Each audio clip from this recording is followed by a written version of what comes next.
Welcome to episode 69 on the Live Blissed Out podcast. Did you know that there are no pain receptors in the brain itself, even though the brain is a tool we use to detect pain? This explains why a patient who may be conscious during brain surgery won't feel any pain. Hello, action takers. Welcome to Live Blissed Out, a podcast where I have inspirational and informational conversations with business owners and subject matter experts to help us get the scoop and the lowdown on a variety of topics. Tired of hesitating or making decisions without having the big picture? Want to be in the know? Then this is the place to go. I'm your host, Marissa Houston, helping achieve bliss through awareness and action. Thanks for joining me. The information, opinions, and recommendations presented in this podcast are for general information only, and any reliance on the information provided in this podcast is done at your own risk. This podcast should not be considered professional advice. Joining me is Jarrod Haning with MindSet Performance. You know how when you're in the corn maze and you're not sure if you should go left or right, but when you step on a ladder, suddenly the maze is no longer a mystery? That's what Jarrod Haning does for business owners. By teaching them how to think at a higher level, they are able to see the whole picture, and suddenly the obstacles that were blocking their growth no longer exist. Everything he teaches comes down to this one thing. A breakthrough in your business will first happen as a breakthrough in your thinking. He is an award-winning speaker, has been featured on ABC Nightline, spoken on stages all across the country, has clients all across the world, delivered 4 TEDx talks related to mindset performance, and been chosen by TED Global as the featured speaker of the week. He specializes in a Nobel Nominated process that teaches you how to think at a higher level and allows you to access different parts of your brain on demand. As a result of this training, most of his clients go on to double their income by purposefully working half as many hours. To learn more, visit mindsetperformance.co. Jarrod, it is good to have you here today. Thanks for having me. I'm super happy to be sipping a cup of tea here and diving into this conversation with you. So today we're going to be talking about a mind scan. And that sounds so Star Trek-y, doesn't it? It does. That's what came to my head when I thought about it, like mind scan. Wow, right? And I know you told me that the mind scan isn't a personality test and it's not necessarily a questionnaire. Let's talk about exactly what it is and what it does. Yes. So this is based on the Nobel Nominated research of Robert Hartman in the 1950s and his way of mapping out how your brain makes sense of the world. And many people, when they think of these kinds of assessments or processes, they think about like DISC or Myers-Briggs. And the difference is they're questionnaire based. And because of that, you now have self-reporting error. This would be like you going to the doctor and the doctor coming into your room with someone else's test results. Because of that self-reporting error, your subconscious is gaming the system. It's trying to predict or guess what the test is looking for. It's trying to present itself in a certain light. Yes, the people who design these tests are aware of this and they work very hard to ask questions in a certain way to avoid that. But I don't know that you can completely avoid it. That's just the nature of responding to questions. You now have self-reporting error. The other thing is they tend to be personality assessments. And so you're likely to get a label. You're a rabbit, you're a rock, you're a mover, you're a number 7, you're an IF23. On one hand, it's very empowering and encouraging. You're like, okay, I'm not crazy. There's other people in the world that are like me. But on the other hand, you now identify with that. Well, this is who I am. This is how I am. I've always been this way. And in reality, you are everything and nothing. You are only what you choose to show up as in this moment. So the label is both freeing and limiting. But the label is worse than that because it is dangerously misleading. When you get that report back from these types of assessments, and it says, hey, 75% of the population or 25% of the population has these traits, then they're very similar to you. That would be like going to the doctor and the doctor saying, you have this condition, but don't worry because we have a 25% success rate treating it. That's not helpful information. We want to know what side of that line you're on. And that's what the mind scan does differently. There's no self-reporting error. You're not filling in questions. There's no gaming of the system. There's no way for you to know what information it's looking for. It maps out your thinking patterns, and that map is as unique as you are. And because of that, it becomes your breakthrough map. You're able to see the blind spots that have been tripping you up. You're able to see the breakthroughs that are waiting for you. And since it's not a population comparison and it's not a personality test, it gives you access to a useful set of information. And this is why many of the entrepreneurs that go through that process, they end up doubling their business revenue by working half as many hours because their mind is now thinking on a higher level about how they make decisions and solve problems in their work. You know, Jarrod, the words that are used interchangeably these days are mindset, personality, attitude, right? And oftentimes we don't know the difference. We kind of look at them as very similar terms that are just used around. So what makes mindset different from, let's say, when we refer to personality or attitude? So personality, attitude, I would liken those to rose-petalled glasses. I would liken those to well-meaning advice your mother might have given you. It seems like it should make a difference. It seems like thinking positive should make a difference. It seems like having good self-esteem should make a difference. But what that leads to is more of the same. And this is why you get to the end of the year and you say, this year doesn't count. Next year, all I need to do is just try harder. And so you get to the end of next year and you say, you know what, this year doesn't count either because the kids were sick and then we had to take that vacation and then we had that trouble selling the house. So this year doesn't count either. Next year, I'm really going to apply myself. This is trying harder. This is surely it's going to work out. But trying harder doesn't actually make a difference. Trying harder is lots of energy and effort for no actual change, no actual movement. And this is that famous quote from Star Wars by the teacher Yoda, who says, do or do not. There is no try. Sometimes in my seminars, I have people up on stage and I've convinced them that they are a great thespian and they are playing a role and they are going to convince the audience of this role on stage and they embody this role. And I give them the instructions. Show us what it looks like to try to move your hand. And many of them, they slowly move their hand through the air with this kind of concerted look of concentration on their faces. They're slowly moving their hand through the air. And I say, okay, no. I didn't ask you to show us what it looks like to move your hand. Show us what it looks like to try and move your hand.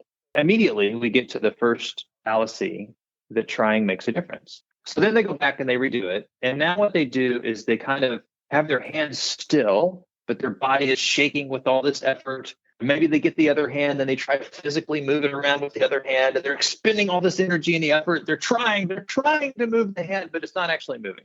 I say, good. All right. Now, here's a question. What is the difference between trying to move your hand and not moving it at all? And they realize that it's just wasted energy.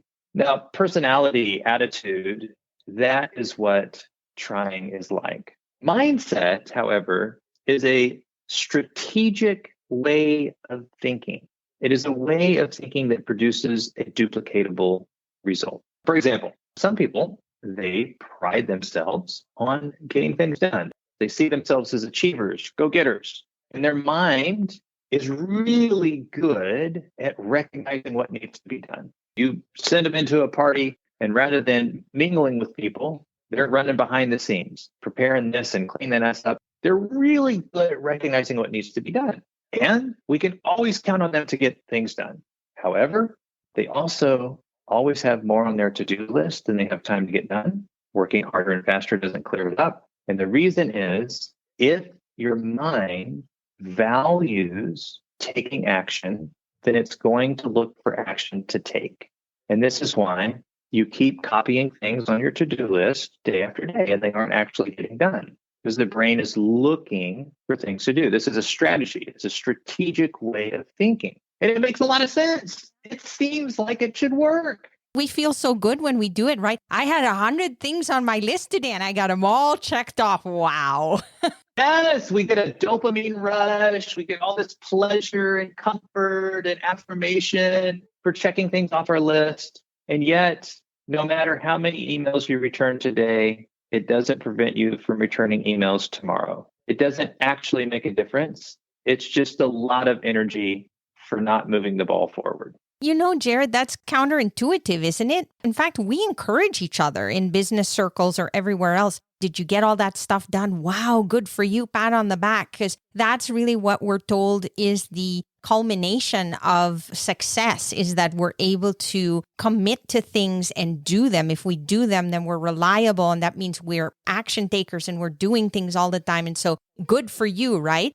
All of a sudden, you're turning that on its head and saying, that doesn't necessarily equate to effectiveness or success in business. No, not at all. Actually, even worse than that, checking things off your to-do list lowers your income. The more concentrated and focused you are on air quote, getting things done, making a list, checking things off, the lower your income is getting.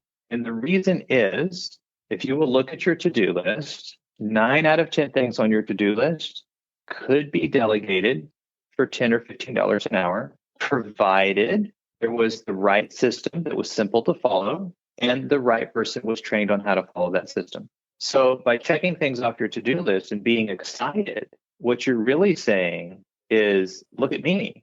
I spent the majority of my day and my best energy doing the lowest paying tasks possible. So people get in that trap and they say, well, I would delegate, but I don't have the money to hire somebody. Oh, yeah, I hear that all the time. Okay, well, how much time did you spend checking things off your list? That's why you don't have the money to hire them. No matter how fast you do it or how good you are doing it, it's still a $10 an hour task. The other thing about using a to-do list is it prevents you from getting anything done. It lowers your productivity.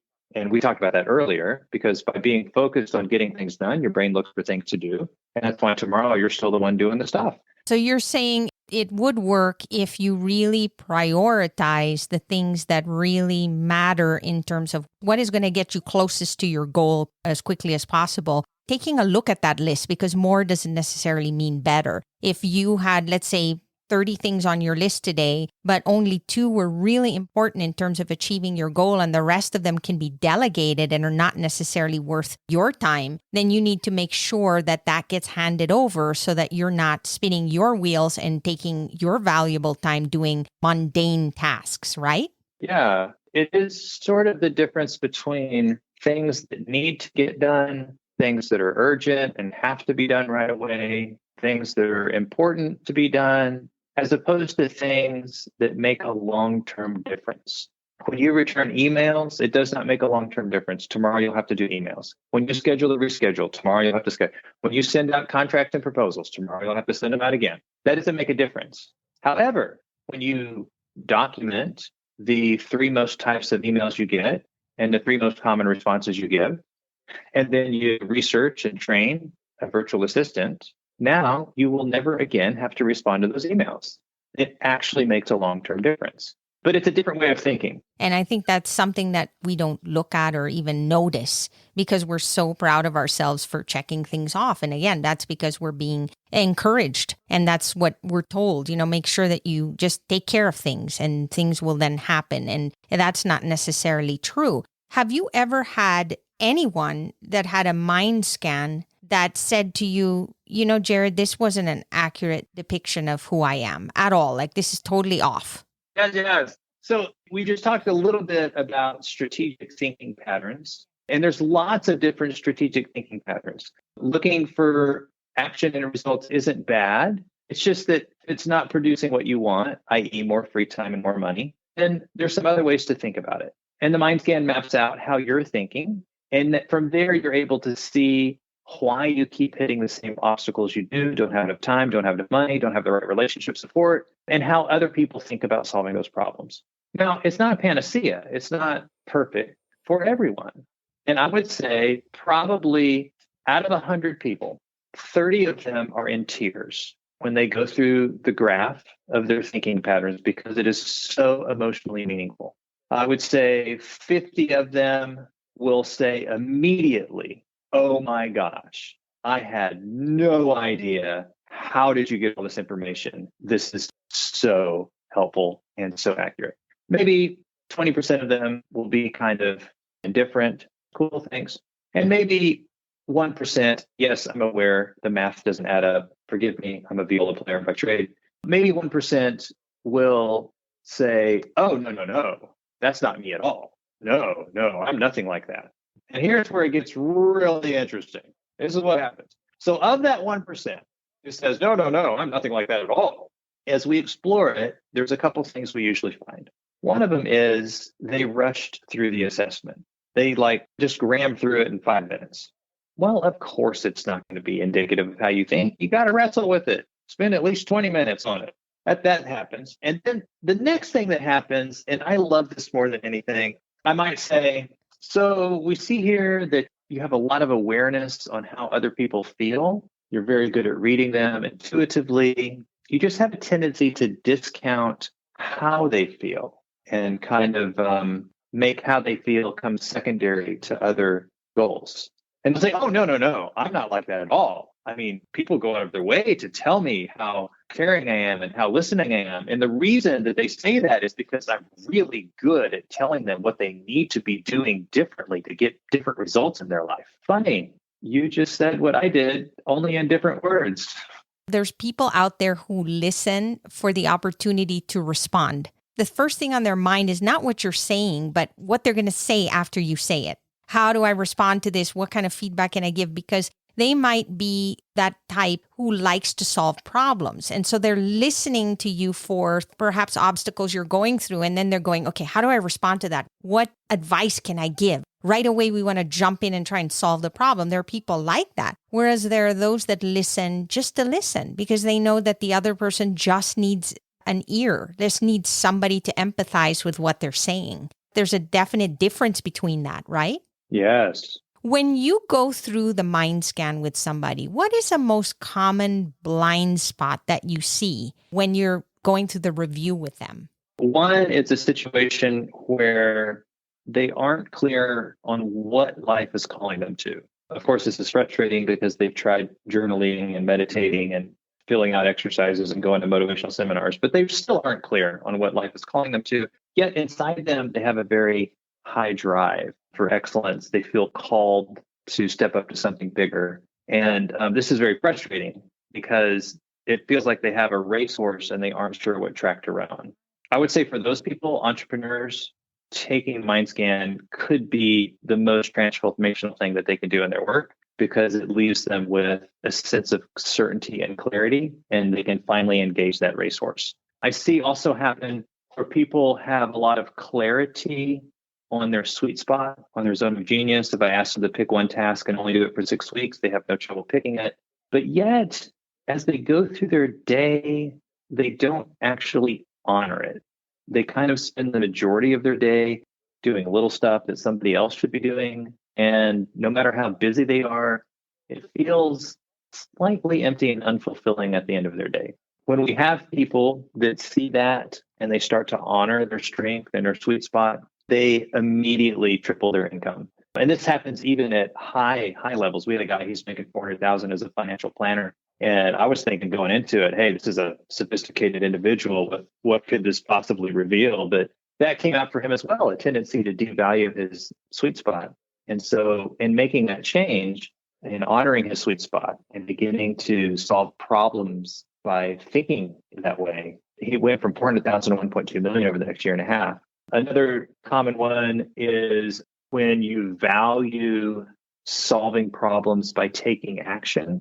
And that's what causes you to have more on your to-do list than you have time to get done, as opposed to solving problems by building systems and building relationships. And that scales. And so you don't have to do that work anymore. And then lastly, I would probably say another common blind spot that comes up is being aware of how other people are feeling, but tending to undervalue their feelings as currency. It's really easy to see that money makes a difference in the world. I have money, I can get food, I can get electricity, I can get gas for my car.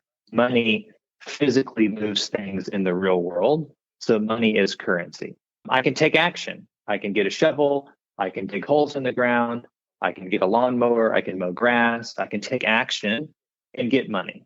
So action shows up also as a form of currency. I can trade time, if you will. But for some people, emotions don't show up as valid in their own right currency. And this causes life and business to be very difficult for them. It's a shift in how you view things. If you don't understand that, then how can you adjust? How can you change the trajectory of how you've been doing things in the past? That old saying we all have heard. If you keep doing what you're doing, you're going to keep getting what you're getting.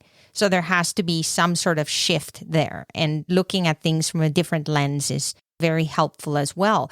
What kind of advice would you give a struggling entrepreneur that hasn't taken the mind scan? They can't see the results. What are some things that they can think about? Without having looked at their mind scan and knowing how their brain currently solves problems, a couple things I would say is instead of making a to-do list, document how you do something. Write down the 3 most important bullet points and test your documentation. Is this so simple that an 8th grader couldn't screw it up? Test it. And then build a relationship with somebody that can do that for you. You've got $20.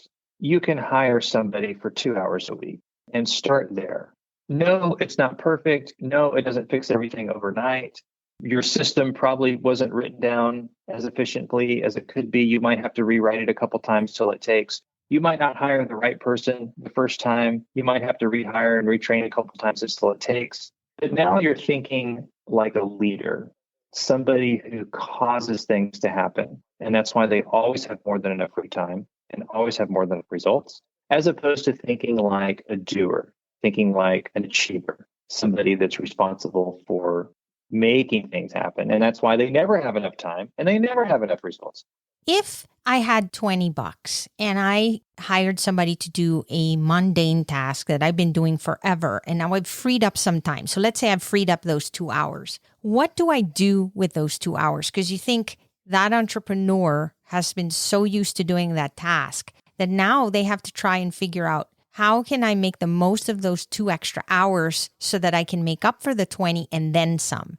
Honestly, I am sure that people are asking that question in their heads. They're going, all right, so yeah, I delegated it. I saved time. I spent that $20, but now what do I do? How do they spend their time effectively, I guess? That's where they spend in their sweet spot. There's an exercise that I take people through. Look me up on YouTube. There's a tutorial somewhere that I've got on YouTube for it. It teaches you how to properly value your time. It's called the $500 an hour.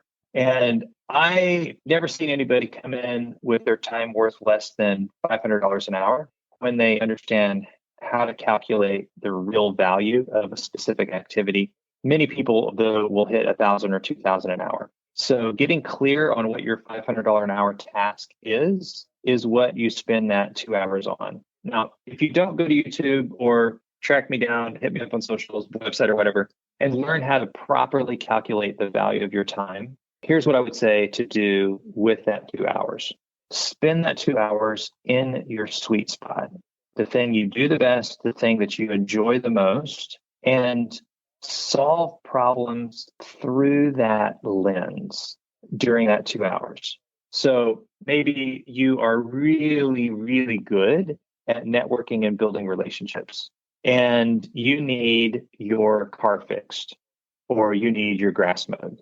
How can you network and connect people and build relationships and cause your grass to get mowed by networking and building relationships? How can you cause it to happen? By leveraging your genius. If you are great at teaching math to kids or great at teaching music to kids and you need a website built, well, instead of going to YouTube and getting tutorials and learning how to build your own website, how can you leverage teaching math to kids or teaching music to kids to cause somebody else to do the website for you? So begin to solve problems through your genius.